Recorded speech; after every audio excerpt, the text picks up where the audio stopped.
Welcome to Season 2 of Digging Deeper Ag Chats with Al, the podcast that brings you timely and practical stories straight from the paddock. From sowing to shearing, fire to flood, and everything in between. We're here when it matters most. Each episode taps into real experiences, expert voices, and grounded advice that helps you stay ahead on farm. I'm Alistair from the Gippsland Ag Group, a grassroots, farmer-led network in Gippsland, focusing on soil, grain and fodder, pasture and livestock. We're here to support producers in building resilient and profitable enterprises across our region. So let's dig in. Welcome everyone to Digging Deeper. We've got a special guest here, Joel Williams. How are you going, Joel? Hello. Good. How are you? Good, thank you. Now, the reason you're so special is you're actually our first international guest that's sitting in the chair, so I'm pretty chuffed, a bit starstruck, I must say, actually. So, no, thank you for making the time out of your busy schedule. Yeah, no, pleasure to be here. Yeah. Why are you here? We'll start with that, actually. So, you're in Australia. Where are you normally from? I live in Canada these days. I'm originally from Brizzy, but I moved abroad many years ago, and I've lived up in the Northern Hemisphere, both in the UK and then Canada for the last, I don't even know how many years. We're approaching 20 years, I guess. And still come back to Oz regularly for work. So I'm here for the month of September and travelling around Victoria, WA and New South Wales and doing a bunch of talks and events. Did you study in Australia and then move overseas, or did you study overseas? So I studied agricultural science at UQ in Brisbane. So I specialised in kind of soils. I had a kind of keen interest in soils 20 odd years ago, and back in the times when soil wasn't quite the buzzword that it is today. So I would tell people that I was studying soil and choosing all these soils electives, and I had this kind of keen interest in soil, and I would usually get raised eyebrows. People were like, soil? It was a bit more of an unusual thing at that time. And so it's funny how all these years later it's, now everyone's talking about soil. Yeah, so a bit of a pioneer, you might say. Accidental, yeah. Accidental, yeah. Probably one of the few decisions I've made in my life that had such foresight. Can't say I've had too many others of those. So I know here at the Gippsland Ag Group, in the last probably 3 years, soil is something we've been looking at a lot and gaining a lot of interest and traction. But from a scientific background, when you were studying it, was it fairly new concepts back then as well? No, I would say just soils is something we've always studied, I think, but there's just maybe some renewed vigor and renewed interest in it. So I would say that to answer that question, when I was studying, soils had a reputation of being a very dry subject. Most people hated the soils, lecturers, professors, and hated doing soils work. It was kind of considered quite a boring topic. And I think that I'd say we did have a lot of good research and work being done in it, but maybe it was just, certainly it was more focused on soil chemistry and soil physics exclusively. So even for me, when I studied, we only had a professor of soil chem and soil physics. We didn't even have a professor of soil biology in an ag science degree. So we didn't learn anything about soil biology apart from pathology. That's the only bit of microbiology, we learned was about the disease-causing organisms. So I think that then, so to answer your question, it's this kind of renewal and this emergence of the topic of soil biology that seems to have captivated the interest of a lot more people now, a lot more farmers. It's the life in the soil that's such an interesting topic, and that seems to have been a key catalyst, I think, in this rediscovering of the world of soil science. Yeah. So the chemistry and biology, are they linked closely together in your mind? Yeah, all three are, chemistry, physics and biology. I think they're all, and this is something that I talk a lot about in my lectures, they are very intimately linked and they are of equal importance. I know that soil biology is the latest kind of hype and flavour of the month, etc. But actually those organisms in the soil, they still live in that physical environment of the soil. They still need nutrients in order for them to function, to grow their bodies, to do the things that they do. So they need a well-structured environment, they need good soil physics, and they need good nutrient availability. So I think that they are of kind of really equal importance, really. But sure, that, there's particular things that biology is really important for. There's particular things that chemistry is really important for, or physics is really important for. So it kind of depends on maybe what the exact topic is that you're or function that you're looking for. But as a general rule, yes, I'm equally excited by biology. It's a vast, complex world, so much untapped potential. We know so little about it. And that's one of the areas that we've just really gone leaps and bounds just in the last decade or so, with DNA and molecular type technologies, just going so much deeper into the world of soil biology and unpacking what's going on there. So look, yes, I agree, it's a really exciting time because of all the new discoveries, and this is true of a lot of the other life sciences. Just the whole microbiome, the world of the microbiome sciences is really jumping leaps and bounds in all sorts of contexts. And so that's great. It's a really exciting time, but still I think there is some foundational fundamentals around the chemistry and the physics that are also still really important too. Someone coming to one of your events, are they going to get lost in the scientific talk, or is it simple enough, even though it's a very complex topic, but it's simple enough in a practical sense for producers? Yeah, I hope so. I guess feedback from farmers that have, listened to me in the past, through all the years that I've been doing this, a very common piece of feedback that I get anyway is that they really appreciate my educational style, because I do present a lot of science, I do present a lot of complex topics, but I do explain it in a way that's easy to understand. And so, yes, I try to bring in that complexity and bring in some of those rather specific and technical details, but I always round it off with more of a simply said, summary of really let's get into the weeds, but then let's recap it, let's summarize it in nice, easy language, and then from that add on a practical angle. So here's simply what it means, and here's what maybe we should be doing about it out there in the field. So that is a piece of feedback that many farmers have said they like, that they get exposure to some of the science and the papers. They like to know that there's an evidence base to things that I'm saying and to what I say, but they like the way that I do make it practical and turn it into practical and actionable kind of strategies. Yeah, well, I've actually sat through a couple of your lectures, found it very interesting. The other thing that I think we need to note is that it's very independent type of work you do as well. Yes, that's correct. So I call myself an independent educator.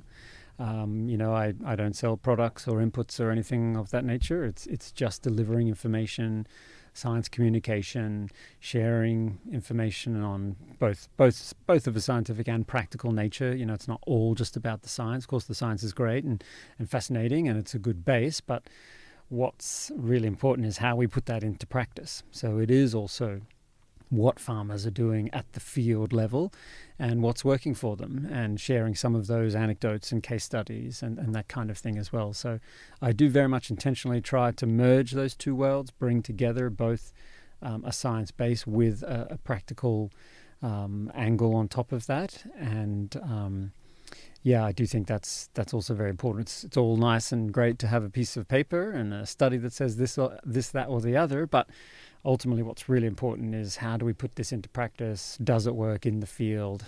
How best do we do that? And I think that's much more the challenge of farming is making things work in the field. That's definitely much more the challenge than the science per se. But I think that is a really important part, and that's also what I try to share through the travels that I do internationally. I equally learn from farmers. I love going onto farms, seeing what's actually working for them. I love hearing about what they're doing, what's actually working and what's not, and that's another important part of what I try to bring into the educational work that I do.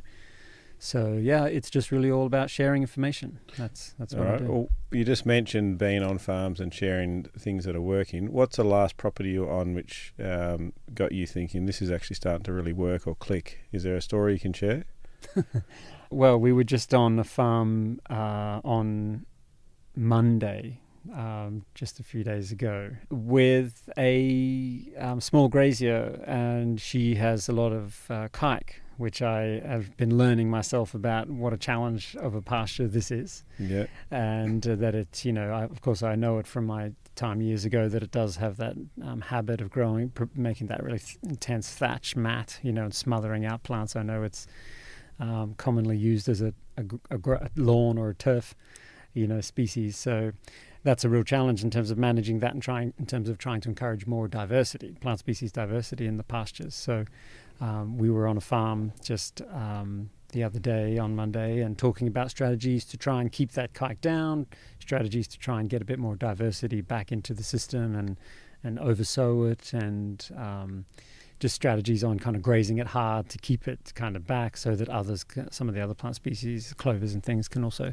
kind of creep in there. So I'm not an expert in kike management. It's a bit more something that I'm not saying that I've had a lot of exposure to through my work. So I was equally learning about some of the challenges in its management, being there on that farm, and many of the other farmers there were really impressed with the pastures that we were looking at on this particular farm. What strategies had they? Grazing hard. Yeah. So they weren't. We've since had some conversations about overseeding and things, but their primary strategy was just grazing very hard and at the right timing, just to open up that sward and let space for some of the others to come in. So she had really good clover throughout that pasture. Looked pretty good. Yeah. Well, interestingly, we've done a fair bit of work with kikuyu at the group here, and I was told something I learnt recently, that kikuyu at a certain growth stage has nearly as much ME as ryegrass.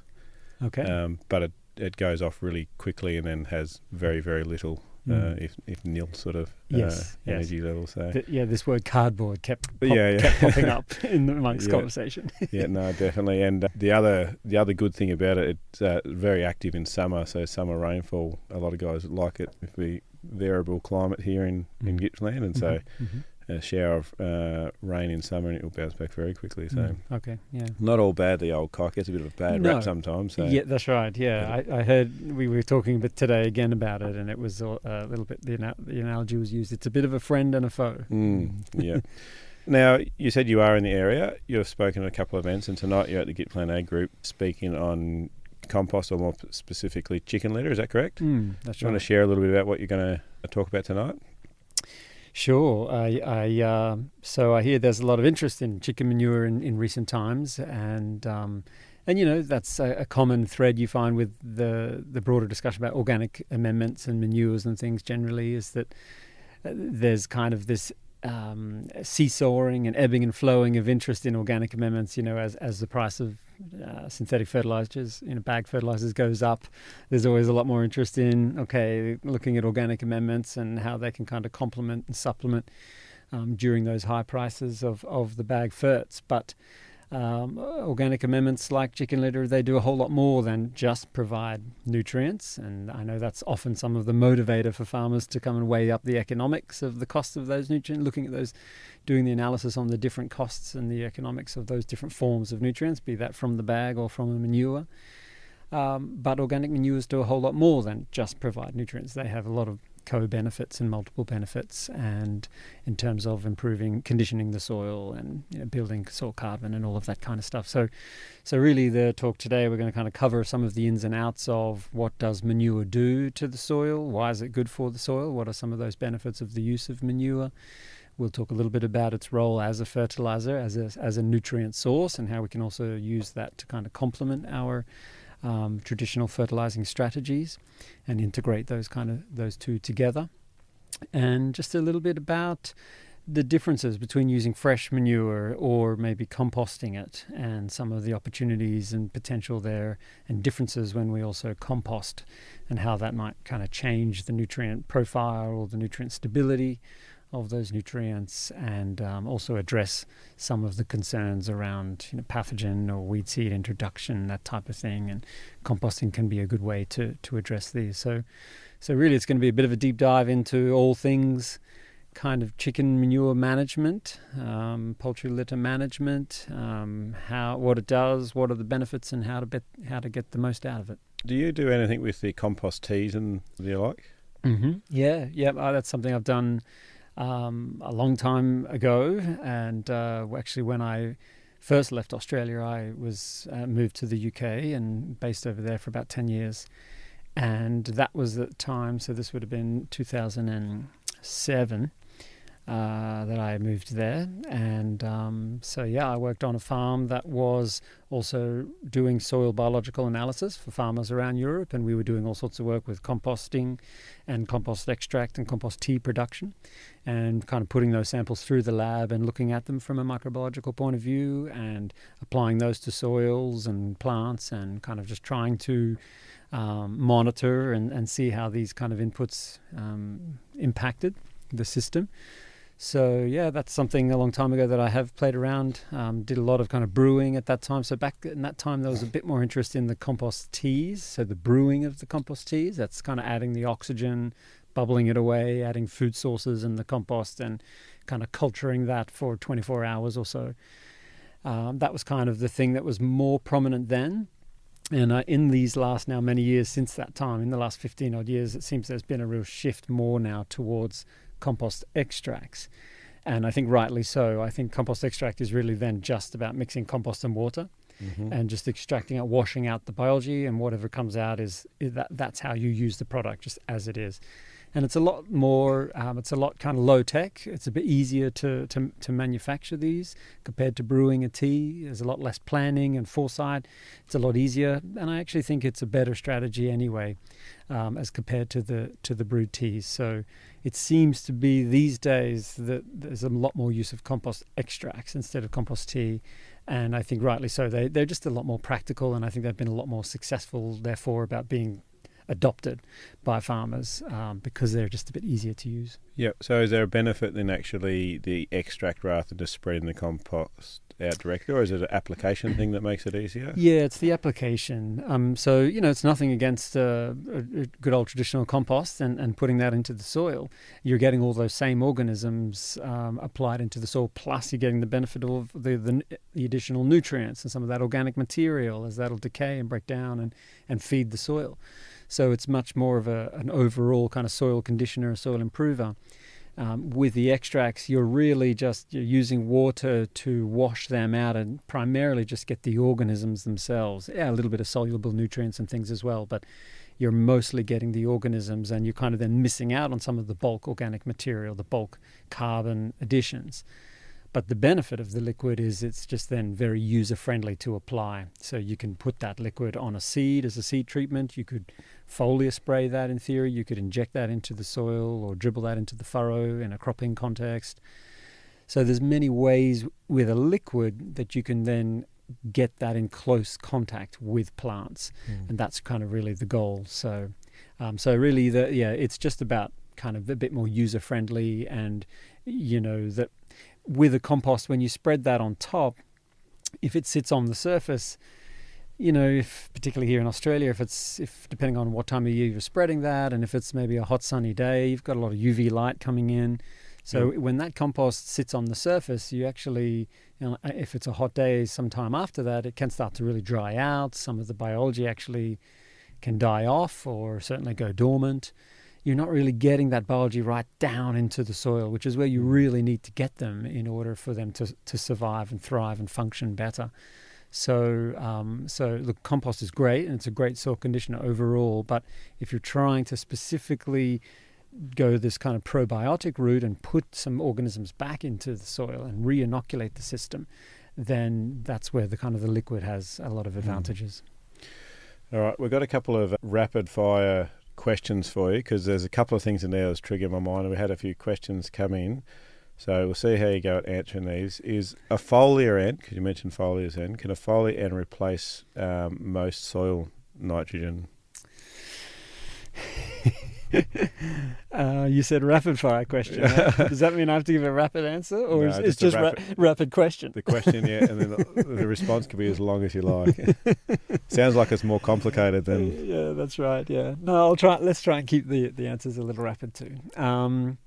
I, as a general rule, I would say no. I don't think it can supply 100%. I think there's, in a lot of cases, particularly maybe in cropping, you're still going to need some soil applied, but certainly a foliar can replace some of those kilos, definitely.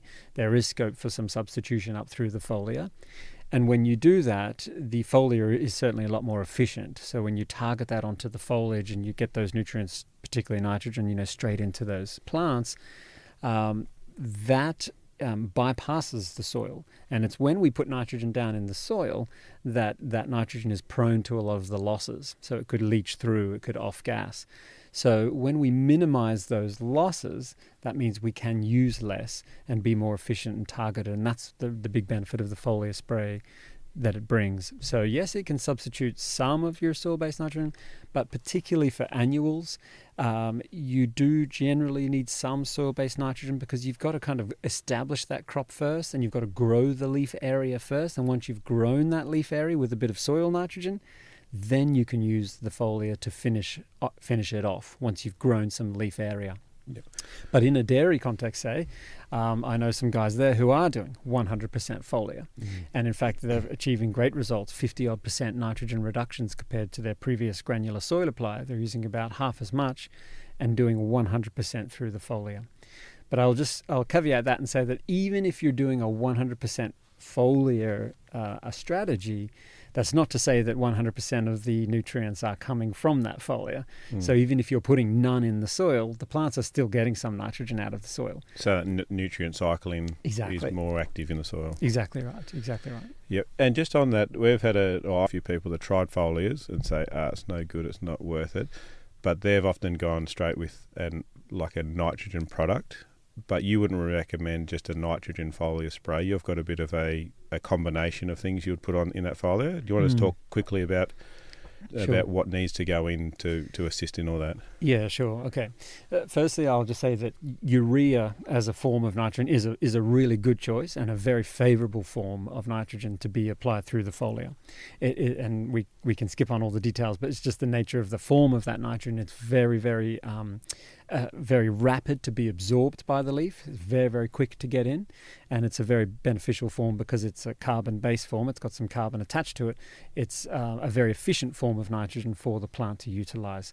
So if people have a choice compared to, say, something like UAN or anything in the ammonium nitrate form, those are a bit less favorable. Urea is preferable from a nitrogen foliar point of view. So simply just dissolving urea in water? Yes. Yep. Correct. So yeah, you're right. Now the key here for a good foliar spray is it's not about just the nutrients on their own. You've also got to apply some additional additives and consider some other factors in the water quality of the spray in order to ensure that you get a good response. So the few other key things that I would just quickly focus on, one is water quality, as I've mentioned. You've really got to have as clean a water as possible, rainwater if you can, or at least the blended rainwater with your dam water or groundwater. Or using something like a reverse osmosis. You really want as clean a water as possible because water sources will have contaminants in there, things like carbonates or bicarbonates, alkalizing materials, could be high iron, could be other things. All of those things essentially are contaminants that when you start to solubilize nitrogen or other nutrients, when you solubilize them in your spray tank water, those contaminants are actually binding and locking up the nutrients before you've even applied them. And they also do this with our pesticide applications as well. They can bind up and render some of our pesticides ineffective before we even go and apply. So you have to have as clean a water as possible when doing foliar sprays to minimize some of these internal lockups. Then it's about, particularly with nitrogen, it's about adding a carbon source. And there's a couple of different good reasons for this, but that carbon source is like does a few different things. It's kind of like a sponge that will bind to that nitrogen, and that really helps to stabilize the nitrogen and to prevent some of those losses, particularly the volatilization of urea up in the air as ammonia. So a carbon source will help to bind to that nitrogen, stabilize it, but a carbon source also can help to what's called chelate or complex, so it'll again bind to, and that actually can support the uptake or make the nitrogen pass into the leaf more effectively. So when I say carbon source, I'm talking about things like molasses, could be fulvic acid. Fulvic acid, that's right. Seaweed or kelp extracts, fish hydrolysates, that type of thing. So any of those types of additives are just great kind of stabilizers, but then they also enhance the uptake of the nitrogen that you mix with it. So that would be key. And then the other final kind of particularly important thing is the spray pH. So if the spray pH is very alkaline, again, this is not optimum for absorption of those nutrients through the leaf. We want a slightly more acidic spray, overall spray pH. So using something like a bit of citric acid as an example, just to bring the overall final spray pH down to around about 5 to 5.5, around about there. That's going to be more optimized for better nutrient uptake. So I would say just there's probably a long list of other things we could dive into. But those would be kind of 3 key takeaways that if you've tried a foliar response and a program, you haven't necessarily seen a good response from that, I would look at those very important things: water quality, a carbon source, and the spray pH. And then the key for uptake is high humidity. You've also got to look at when you apply it. So don't apply it in the heat of the middle of the day. You've got to do it in the early morning or late afternoon or the evenings when we've got a little bit higher humidity, because high humidity is also very, very important for driving uptake. Yeah, and I think I remember you said the spray rates, if we can increase the spray rates like litres per hectare, helps as well. Is that correct? That's right. Yeah, and I know in different parts of the world, some farmers hate this suggestion. So Australia would generally be one of those. When you start talking about, big farms on big acreage, the last thing they want to be doing is putting more water per hectare and taking longer to do the spray. So I get the practical reality of it. But yes, if you can go a little bit higher on the overall water content per hectare, then that helps to just add a bit of extra moisture into that canopy and just kind of raise the humidity. Just in that microclimate there, you get a little bit raised humidity there from a bit of extra water. And again, that kind of really helps with the uptake. A few key takeaways, so hopefully some people can put that into action. It'll be really good. Next, that was a long rapid fire question, wasn't it? We'll pick out a couple more, because I know the other thing that you talk a lot about is mixed species. So more species in a mix is always better. Oh, I would say false. False, yeah. So, like, as a general rule, of course, yeah, we like to say more the merrier, more the better. And there's an element of truth to that. But at some point in time, it's not really about the number of species. So, like, if that were true, we would say, okay, well, 2 is definitely better than 1, 10 is going to be definitely better than those 2. Or does that mean that 20 is going to definitely be better than 10? Are we confident that 50 is definitely going to be better than 20? Is 100 definitely going to be better than 50? Is 200 definitely going to be better than 100? Is 500 going to be better than 200? So at some point in time, it doesn't matter, so it's not always the more the better. But I would say this, the important point here is it's not the number of species per se that's the important thing. It's having functional diversity. So different plant families, for example, or different functions that different plants provide.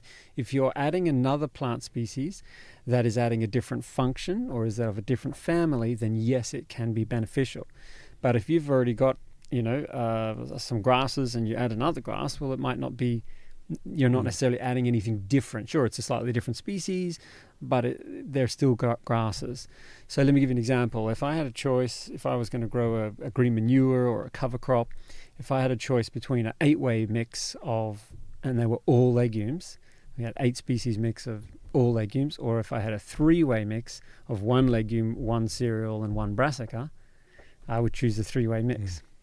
So because, yes, you've got more in the legumes, but they're all of the same family. They're all very similar. There's not as wide of a difference between them all. So I wouldn't say that always more is better. It's about, yes, generally we want to get more, but we want more different functions or different families. And if you're adding different functions and different families, then yes, then more can be beneficial. But at some point, I don't think it starts to matter. Yeah, that's a nice answer. Fairly rapid too. So we got some more here as well. Can you fix biology without fixing nutrition? Ooh, yeah, this is a good question. So there's I guess if we kind of think back to the world of kind of biological farming, there's always been a bit of a debate. There's been kind of 2 sides.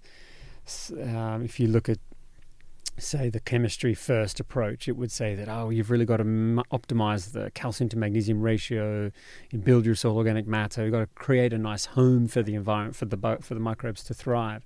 So you've got to deal with your chemistry first, optimize some of these issues, make sure there's good nutrients present and available there, because again, those microbes themselves, they also need nutrition.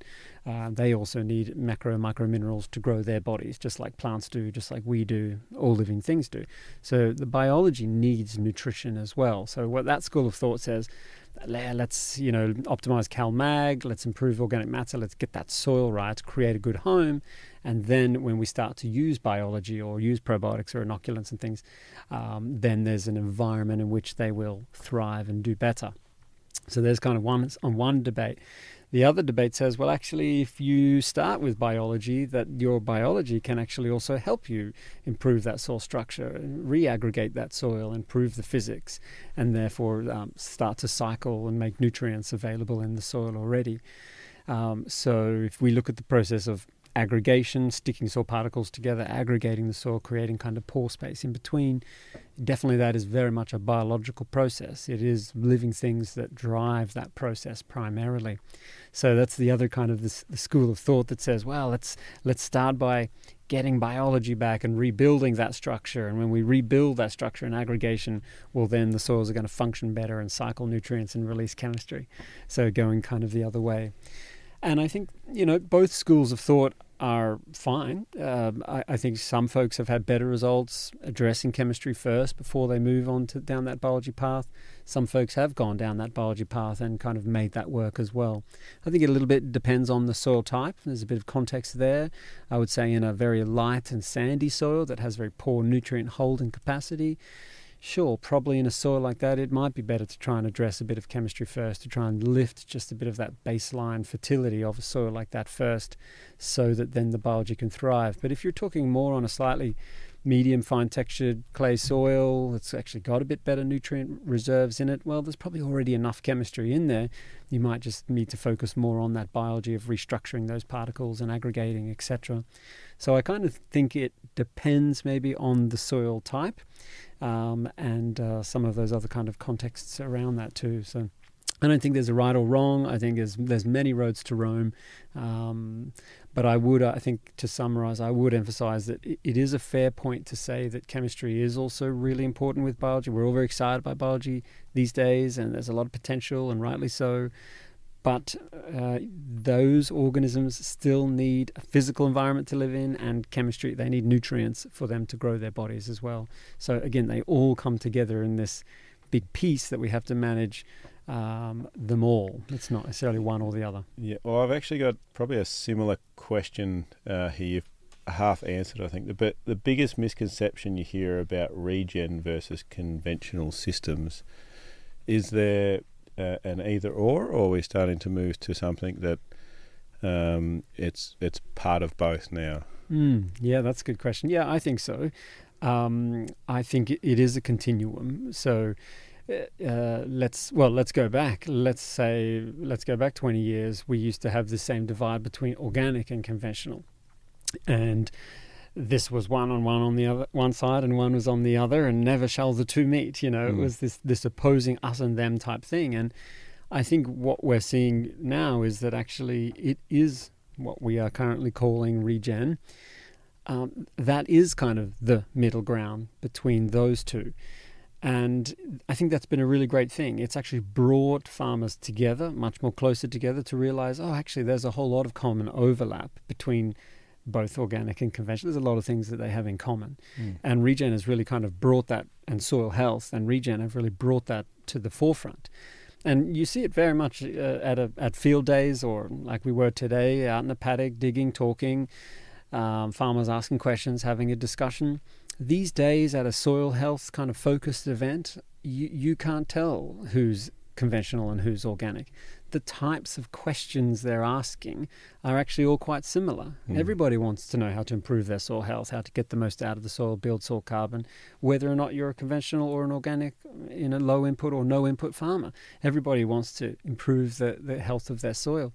So I think that Regen itself has become that middle ground and united a lot of farmers' interests in this kind of topic of soil and soil management, etc. And so along that same analogy, I would say between all these extremes, it's you've got all sorts of hybrids in between. So now kind of regen has emerged, and now the premise of your question was, okay, what about between regen and conventional? And I think the same deal will follow. There'll be somewhere in the middle now between those two. So we've already stepped into the middle from organic into regen, and I think sure we can step closer to somewhere in the middle between regen and conventional. There will be pieces of both of those schools of thought that are both valid and both useful knowledge or strategies that will depend in different contexts and etc. But there's always something we can learn from these different systems, and kind of what folks are doing now in this kind of regen approach, there'll be a lot that conventional farmers can learn from that, and vice versa. So I think we'll kind of, in another 20 years, we'll have probably some other term. We won't be saying regenerative anymore. We will have some other term, and it might be this kind of coalesced middle ground again. I think what you mentioned at the start with the prices of some of the inputs going up, people start to look at alternative, or what they would see as alternative to make a profitable business still. So sometimes it's forced out of our hands as well, I guess. So that's right. Yeah. So we've got two more. We'll start with this one. So soil health only pays in the long term. True or false? And explain, I guess. Oh, that is a tough one. There is a few studies that have been done trying to look at the economic benefits of soil health, and of course it is a tricky thing to quantify. And I would say, as a general rule, I would generally agree with the premise of that question, is that yes, it is a bit more of a long-term game. So that has been one of its kind of challenges of this kind of adoption of soil health. So, well, where's the economic gain for me? Where's the return on investment on this? How do we justify some of these practices or strategies or inputs and things? And that's fair enough. That we do need to be making good and conscious economic decisions, as farmers are very well versed and used to having to do. But I think it's some of the strategies, some of the things I think can be very short term and can be very pay back very quickly, but some of them are more long term. So I do think it depends a little bit. But if you had to force me to say yes or no, I would probably say that I think for most cases, yes, it is more of a long term gain. And it is something that farmers need to kind of do. They may not see instant returns on this. It may be something that they start to reap the benefits of many years down the line. And I know that is a great challenge. I think for the most part that is true. I think there'd be certain examples, but I think for the most part it is true. And one of those things is we often, I know everyone's a little bit sick of this word resilience in this country now, but it is a good example of the types of changes that you start to see. The soils become more resilient. So when you do have those wetter years or drier years or hotter and cooler years, you start to see less of those dips and troughs, etc., and highs and lows. And you may not have as high as a high, but you may not have as a low as a low. It kind of evens out some of those. And that is from a business point of view, where farming is just becoming increasingly difficult and risky. There's so many challenges from the weather and onwards into other regulations, all sorts of other things. Anything that actually can help to kind of help the business be more predictable and operate with less volatility is going to help farmers make better decisions, because they can anticipate more accurately what's going to be happening. So I think that the soil health thing, bringing a bit of resilience into regen and soil health, bringing resilience into the soil. Again, although that's something that's very hard to quantify, economically quantify in the shorter term, I do think it is something that farmers will financially see benefits for in the long term, in terms of just that ease of management and being able to make better decisions. Yeah, well, Gippsland is very variable, and anything that we can take a bit of that volatility out, I think, is going to be something that producers will be looking to get in the future. I've got one last question, but it's going to put you on the spot. It's one we ask every guest that comes in. It's, what's something that you have learnt recently that surprised you? Now, you may not be able to answer it off the spot, but I thought I would ask it anyways. Gee. Yeah, that is a tricky one. Let's see. I mean, I'll This is a bit of a silly answer then. Well, but, go for it. And I'm sure a lot of the audience won't even know. They'll only know if they've maybe got younger children or girls particularly. But there's this bizarre new movie that all the kids are going crazy about. Can I have a guess of what it's going to be? Because I've got a young daughter. Is it K-pop Demon Hunters? It is. It is, right. Go. So there you go, case in point. Yeah. I guess when I first heard this, when my daughter told me this, that this was the name of the movie and that she was really excited to see this, and they were all talking about it in school.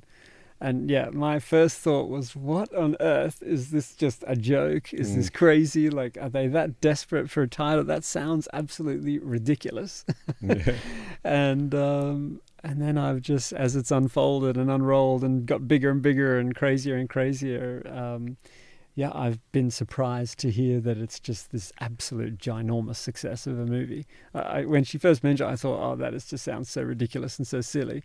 But it turns out, supposedly, it's a great movie. Everyone loves it, supposedly, and it's turned into a huge success for them. But I guess when I first heard about it, I guess I'm surprised to hear that it's gone so well, because it sounds so niche and bizarre and specific that how could it end up being such a mainstream commercial success? But it sure has been. Have you not seen the movie? I haven't yet. No. My friend told me that I must watch it now, so I'll have to find some time to sit down with my daughter and watch it. I think she's already on to her 4th time that she's watched it, so I'll have to find some time to be honest, when I get back home. I'm only home for a few days. I've got to head back to Europe for the rest of October, so I kind of won't be back home until the end of October. So, and maybe it's lost its popularity by then, but it's actually, I've watched it now at least once, I think, all the way through, and I was under the same impression as you. This seems a strange movie, strange concept, but I actually quite enjoyed the movie. So I've heard. And interestingly, I learnt the other day that in Australia currently, it holds something like 7 of the top 10 songs on the radio. So all the songs have gone viral as well on mainstream radio as well. They have. Yeah, I've been hearing them on the radio a bit. Yeah, I must be honest. Yeah, my friend who was talking to me just recently said that it's said that too. Said, actually, the storyline's pretty good. It's actually a pretty good movie, and you should definitely watch it with my daughter. So I shall do that. Yep. Let us know when you watch it what you think. But just before we go, where can people follow along your work and your teachings? Sure. So I have a website that's integratedsoils.com. So they can Google that or just type in Joel Williams and soil and it'll come up. And I have a few social media. I'm not super active on social media. I'm a little bit lazy with my social media. But I am on Instagram and Twitter or X and Facebook. But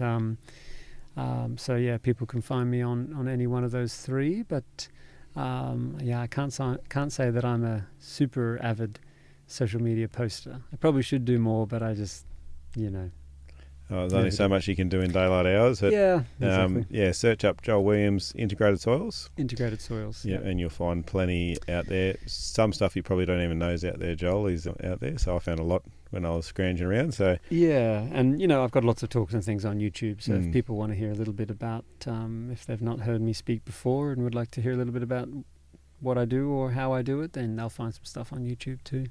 Yeah, I really appreciate your time, Joel, and look forward to tonight's session. So thank you very much. Awesome. Thank you. All right, bye for now. Cheers.